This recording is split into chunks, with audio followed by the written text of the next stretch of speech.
que o próprio Jesus disse assim: Pedro, quando você se converter, faça o quê? Confia nos teus irmãos.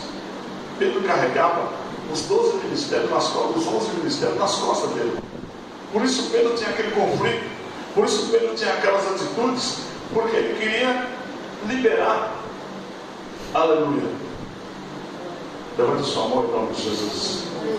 Nessa noite o Senhor está dizendo para você que as dificuldades, os problemas que você sofre, não são problemas que vieram para te matar, para te destruir, para acabar com a tua vida, mas são responsabilidades que são colocadas sobre os seus ombros. Eu quero que você feche sua mão com muita alegria e diga: Senhor, estou aqui para receber. Diga: Senhor, estou aqui para receber. Diga: Senhor, estou aqui para receber. Aleluia. Você está disposto a receber isso? Você está disposto a sofrer pelo amor do Evangelho? Você está disposto a viver um tempo para o Evangelho?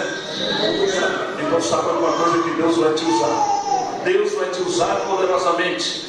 Fecha sua mão e guarda essa palavra no teu coração, porque Deus tem para você algo grande para realizar na tua vida, na tua casa, na tua família.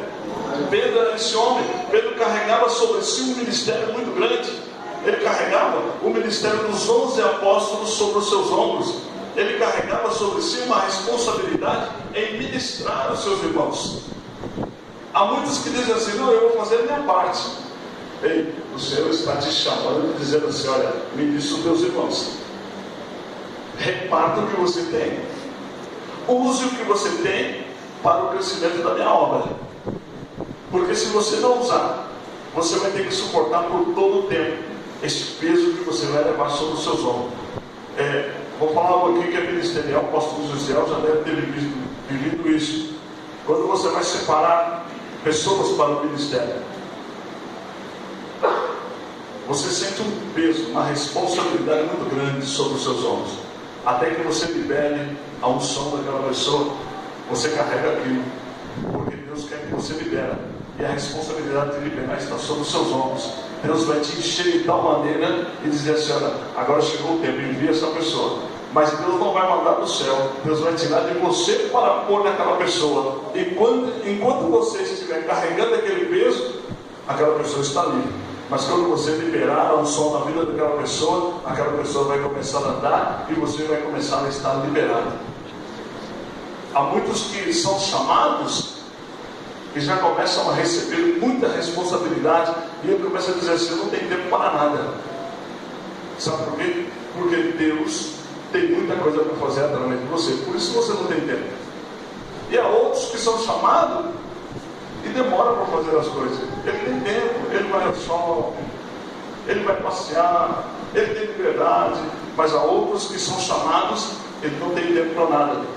Ele está almoçando, o telefone está tocando. Ele vai dormir, alguém está chamando ele. Ele quer ir trabalhar, as pessoas estão ligando para ele. Ele diz: puxa vida, eu não tenho tempo para nada. Porque o teu chamado, a tua responsabilidade é muito grande. E Pedro era esse homem que tinha uma responsabilidade diante do altar de Deus. Pedro era esse homem que era cobrado por Jesus. Imagina Pedro, irmãos, quando estava naquele barco. A Bíblia diz que houve uma tempestade e todos ficaram paralisados. Mas Pedro, quando viu Jesus andando sobre as águas, a Bíblia diz que Pedro disse: és tu, Senhor? Sim. Ele disse: se és tu, então que eu vou até contigo por cima das águas. E Jesus disse: vem. E quando Pedro saiu com certeza. Ele saiu convicto, porque ele tinha sobre si a liberação de um ministério de fé, de um ministério de confiança. Ele precisava fazer com que os seus irmãos que estavam dentro do barco passassem a acreditar naquilo que era o propósito de Deus. Se você não ver o milagre acontecer, você nunca vai saber que Deus vai poder fazer um milagre através da tua vida. E agora Pedro estava preso porque Satanás queria gelar Pedro. Satanás queria paralisar o ministério de Pedro. Mas o Senhor veio ter um encontro com Pedro à noite. E a Bíblia diz que Pedro, ele tem uma visão. Ele tem uma revelação de Deus. E se você tem uma proposta de Deus na tua vida, se Deus tem uma proposta de Deus, se Deus tem uma proposta sobre a tua vida, e o teu coração tem um sentimento de proposta de Deus, saiba de uma coisa, que o Senhor vai se apresentar a você. Mais dias ou menos dias, o Senhor vai se apresentar a você. Independente se você conhece Deus ou não, Deus vai se apresentar a você em sonho, em revelação, em palavra, em visão. Ele vai se apresentar a você e vai começar a detalhar o que Ele tem a fazer na tua vida. E quando Deus fizer isso, você vai se despertar. Quando Deus fizer isso, você vai acordar e vai dizer: Senhor, eis-me aqui, envia-me a mim. Senhor, estou pronto para ser usado em tuas mãos. Pedro agora estava preso, mas o Senhor disse: Pedro, aí não é o teu lugar. Pedro, aí não é o propósito que eu preparei para você. Pedro, aí não é a condição que eu reservei para você. E o Senhor disse: eu vou te tirar desta prisão.